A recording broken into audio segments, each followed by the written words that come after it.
तत्सत। श्री गणेशाय नमः। श्रीमद्भागवत महापुराण प्रथम स्कंद 15वां अध्याय। कृष्ण विरह व्यथित पांडवों का परीक्षित को राज्य देकर स्वर्ग सिधारना। सूत जी कहते हैं, भगवान श्री कृष्ण के प्यारे सखा अर्जुन एक तो पहले ही श्री कृष्ण के विरह से कृश हो रहे थे। उस पर राजा युधिष्ठिर ने उनकी विषादग्रस्त मुद्रा देखकर उसके विषय में कई प्रकार की आशंकाएं करते हुए प्रश्नों की झड़ी लगा दी। शोक से अर्जुन का मुख और हृदय कमल सूख गया था, चेहरा फीका पड़ गया था।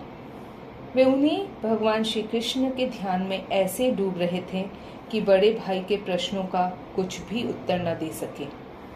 श्री कृष्ण के आंखों से ओझल हो जाने के कारण वे बढ़ी हुई प्रेम जनित उत्कंठा के परवश हो रहे थे।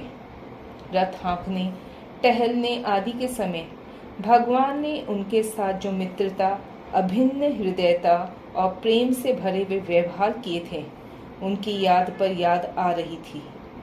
बड़े कष्ट से उन्होंने अपने शोक का वेग रोका, हाथ से नेत्रों के आंसू पोंछे और फिर रूंधे हुए गले से अपने बड़े भाई महाराज युधिष्ठिर से कहा। अर्जुन बोले, महाराज, मेरे ममेरे भाई अथवा अत्यंत घनिष्ठ मित्र का रूप धारण कर श्री कृष्ण ने मुझे ठग लिया।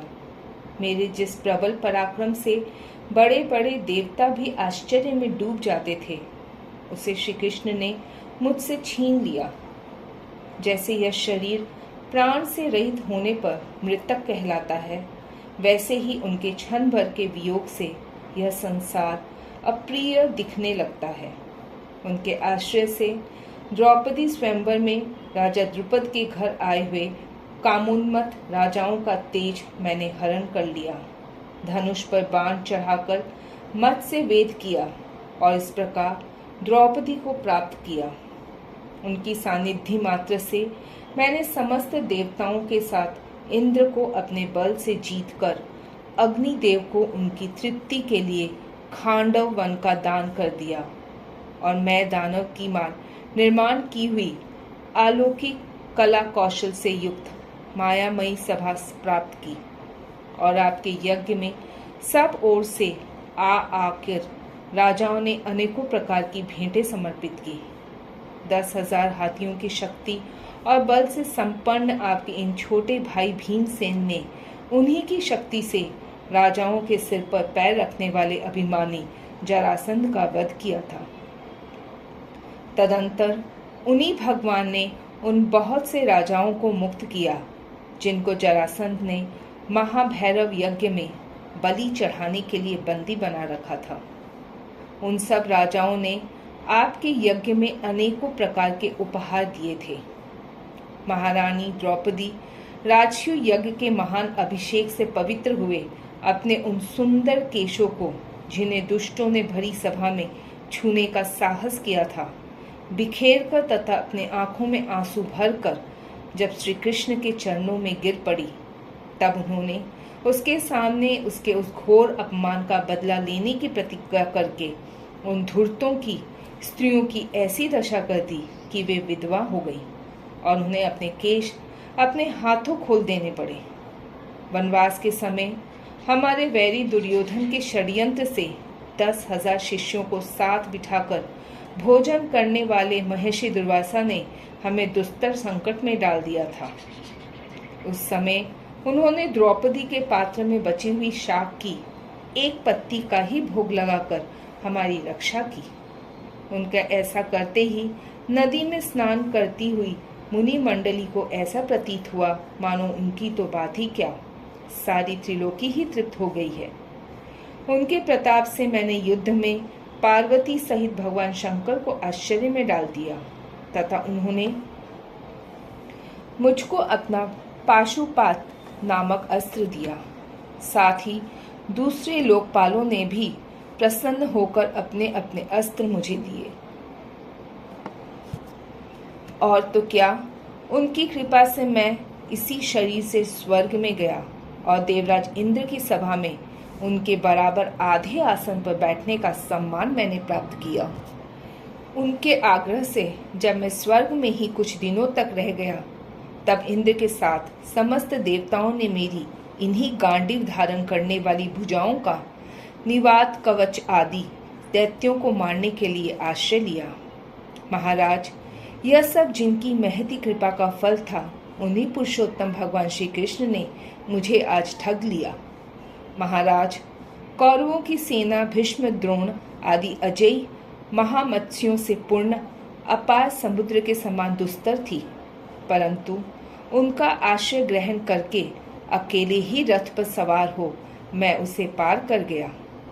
उन्हीं की सहायता से आपको याद होगा, मैंने शत्रुओं से राजा विराट का सारा गोधन तो वापस ले ही लिया, साथ ही उनके सिरों पर से चमकते हुए मणिमय मुकुट तथा अंगों के अलंकार तक छीन लिए थे।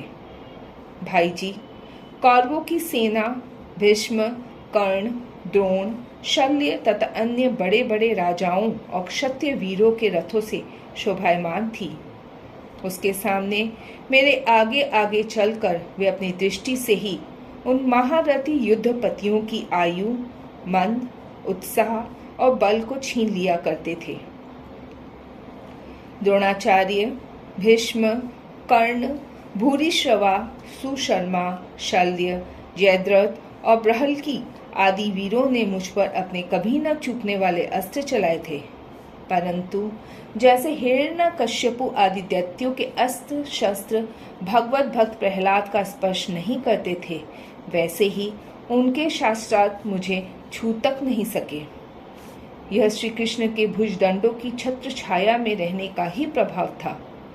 श्रेष्ठ पुरुष संसार से मुक्त होने के लिए जिनके चरण कमलों का सेवन करते हैं, अपने आप तक को दे डालने वाले उन भगवान को मुझ दुर्बुद्धि ने सारथी तक बना डाला। आहा, जिस समय मेरे घोड़े थक गए थे और मैं रथ से उतरकर पृथ्वी पर खड़ा था, उस समय बड़े बड़े महारथी शत्रु भी मुझ पर प्रहार न कर सके, क्योंकि श्री कृष्ण के प्रभाव से उनकी बुद्धि मारी गई थी। महाराज, माधव के उन्मुक्त और मधुर मुस्कान से युक्त विनोद भरे एवं हृदय स्पर्शी वचन और उनका मुझे पार्थ, अर्जुन, सखा, करुनंदन आदि कह के पुकारना मुझे याद आने पर मेरे हृदय में उथल पुथल मचा देते हैं। सोने, बैठने, टहलने और अपने संबंध में बड़ी बड़ी बातें करने तथा भोजन आदि करने में हम प्रायः एक साथ रहा करते थे। किसी किसी दिन मैं व्यंग से उन्हें कह बैठता, मित्र, तुम तो बड़े सत्यवादी हो। उस समय तो भी वे महापुरुष अपने महानुभावता के कारण जैसे मित्र अपने मित्र का और पिता अपने पुत्र का अपराध सह लेता है, उसी प्रकार मुझ दुर्बुद्धि के अपराधों को सह लिया करते थे। महाराज, जो मेरे सखा, प्रिय, मित्र नहीं मेरे हृदय ही थे, उन्हीं पुरुषोत्तम भगवान से मैं रहित हो गया हूँ। भगवान की पत्नियों को द्वारका से अपने साथ ला रहा था, परंतु मार्ग में दुष्ट गोपों ने मुझे एक अबला की भांति हरा दिया और मैं उनकी रक्षा नहीं कर सका। वही मेरा गांडीव धनुष है, वे ही बाण हैं, वही रथ है, वही घोड़े हैं और वही मैं रथी अर्जुन हूँ, जिसके सामने बड़े बड़े राजा लोग सिर झुकाया करते थे। श्री कृष्ण के बिना ये सब एक ही क्षण में नहीं के समान सार शून्य हो गए। ठीक उसी तरह जैसे भस्म में डाली हुई आहुति, कपट भरी सेवा और ऊसर में बोया हुआ बीज व्यर्थ जाता है। राजन, आपने द्वारकावासी अपने जिन सुहृद संबंधियों की बात पूछी है, वे ब्राह्मणों के शापवश मोहग्रस्त हो गए और वारुणी मदिरा के पान से मदोन्मत्त होकर अपरिचितों की भांति आपस में ही एक दूसरे से भिड़ गए और घूंसों से मारपीट करके सबके सब नष्ट हो गए। उनमें से केवल 4-5 ही बचे हैं। वास्तव में यह सर्वशक्तिमान भगवान की ही लीला है कि संसार के प्राणी परस्पर एक दूसरे का पालन पोषण भी करते हैं और एक दूसरे को मार भी डालते हैं। राजन, जिस प्रकार जलचरों में बड़े जंतु छोटों को बलवान दुर्बलों को एवं बड़े और बलवान भी परस्पर एक दूसरे को खा जाते हैं, उसी प्रकार अतिशय बली और बड़े यदुवंशियों के द्वारा भगवान ने दूसरे राजाओं का संहार कराया। तत्पश्चात यदुवंशियों द्वारा ही एक दूसरे यदुवंशी का नाश करा के पूर्ण रूप से पृथ्वी का भार उतार दिया। भगवान श्री कृष्ण ने मुझे जो शिक्षाएं दी थी वे देश, काल और प्रयोजन के अनुरूप तथा हृदय के ताप को शांत करने वाली थी। स्मरण आते ही वे हमारे चित्त का हरण कर लेती है। सूत जी कहते हैं, इस प्रकार प्रगाढ़ प्रेम से भगवान श्री कृष्ण के चरण कमलों का चिंतन करते करते अर्जुन की चित्तवृत्ति अत्यंत निर्मल और प्रशांत हो गई। उनकी प्रेममयी भक्ति भगवान श्री कृष्ण के चरण कमलों के अहर्निश चिंतन से अत्यंत बढ़ गई। भक्ति के वेग ने उनके हृदय को मथकर उसमें से सारे विकारों को बाहर निकाल दिया। उन्हें युद्ध के प्रारंभ में भगवान के द्वारा उपदेश किया हुआ गीता ज्ञान पुनः स्मरण हो आया, जिसकी काल के व्यवधान और कर्मों के विस्तार के कारण प्रमादवश कुछ दिनों के लिए विस्मृति हो गई थी। ब्रह्म ज्ञान की प्राप्ति से माया का आवरण भंग होकर गुणातीत अवस्था प्राप्त हो गई। द्वैत का संशय निवृत्त हो गया। सूक्ष्म शरीर भंग हुआ। वे शोक एवं जन्म मृत्यु के चक्र से सर्वथा मुक्त हो गए। भगवान के स्वधाम गमन और यदुवंश के संहार का वृत्तांत सुनकर निश्चलमति युधिष्ठिर ने स्वर्गारोहण का निश्चय किया। कुंती ने भी अर्जुन के मुख से यदुवंशियों के नाश और भगवान के स्वधाम गमन की बात सुनकर अनन्य भक्ति से अपने हृदय को भगवान श्री कृष्ण में लगा दिया और सदा के लिए इस जन्म मृत्यु रूप संसार से अपना मुंह मोड़ लिया।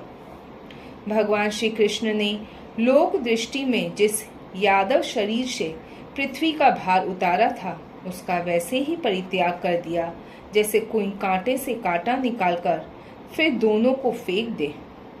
भगवान की दृष्टि में दोनों ही समान थे। जैसे वे नट के समान मत्स्यादि रूप धारण करते हैं और फिर उनका त्याग कर देते हैं, वैसे ही उन्होंने जिस यादव शरीर से पृथ्वी का भार दूर किया था उसे त्याग भी दिया।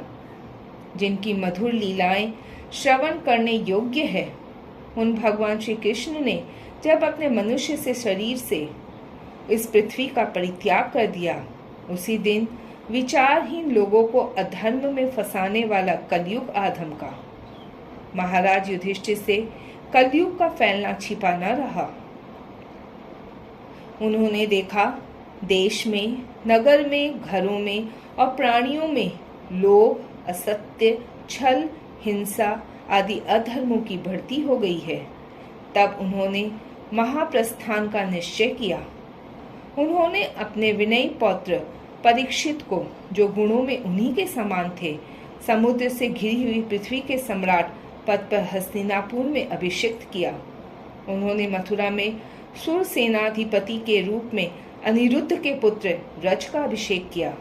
इसके बाद समर्थ युधिष्ठिर ने प्राजापत्य यज्ञ करके आहवनीय आदि अग्नियों को अपने में लीन कर दिया, अर्थात गृहस्थाश्रम के धर्म से मुक्त होकर उन्होंने संन्यास ग्रहण किया। युधिष्ठिर ने अपने सब वस्त्राभूषण आदि वहीं छोड़ दिए एवं ममता और अहंकार से रहित होकर समस्त बंधन काट डाले। उन्होंने दृढ़ भावना से वाणी को मन में, मन को प्राण में, प्राण को अपना में और अपान को अपनी क्रिया के साथ मृत्यु में तथा मृत्यु को पंचभूत में शरीर में लीन कर लिया। इस प्रकार शरीर को मृत्यु रूप अनुभव करके उन्होंने उसे त्रिगुण में मिला दिया। त्रिगुण को मूल प्रकृति में, सर्व कारण रूपा प्रकृति को आत्मा में और आत्मा को अविनाशी ब्रह्म में विलीन कर दिया।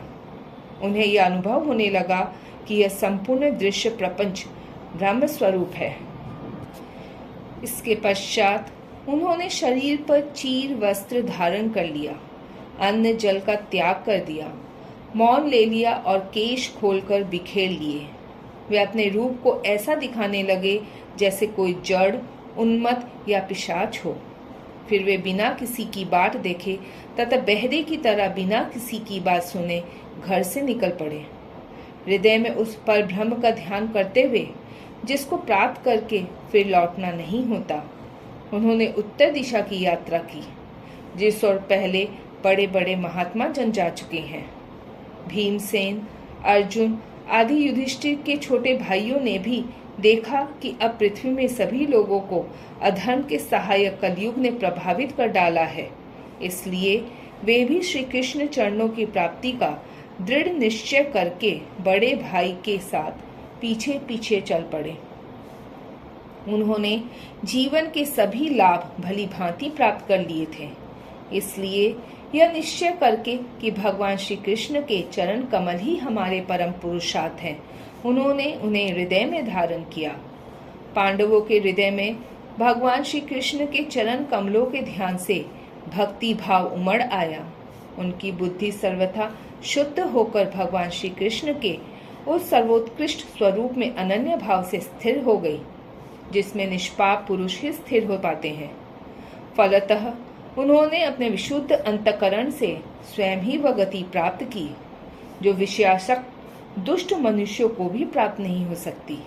संयमी एवं श्री कृष्ण के प्रेमावेश में मुग्ध भगवान में विदुर जी ने भी अपने शरीर को प्रभास क्षेत्र में त्याग दिया। उस समय उन्हें लेने के लिए आए हुए पितरों के साथ वे अपने लोक यानी यमलोक को चले गए। द्रौपदी ने देखा कि अब पांडव लोग निरपेक्ष हो गए हैं, तब वे अनन्य प्रेम से भगवान श्री कृष्ण का चिंतन करके उन्हें प्राप्त हो गई। भगवान के प्यारे भक्त पांडवों के महाप्राण की इस परम पवित्र और मंगलमयी कथा को जो पुरुष श्रद्धा से सुनता है, वह निश्चय ही भगवान की भक्ति और मोक्ष प्राप्त करता है।